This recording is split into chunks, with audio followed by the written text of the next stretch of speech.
بسم الله الرحمن الرحیم حامد و مصلی.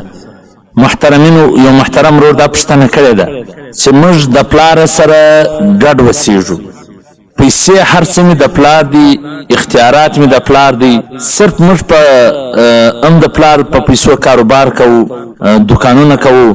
آیا نو صرف زما د پلار اختری وي که به ټول کوي؟ محترمینو، که چیرې اختیارات ټول د پلار دي، پیسې ټولې د پلار دي، دا زامن صرف د تعاون په تور سره لګیا دي، نور هر څه د پلار دي، نو بیا صرف پلار به اختر کوي، پر زامنو نسته.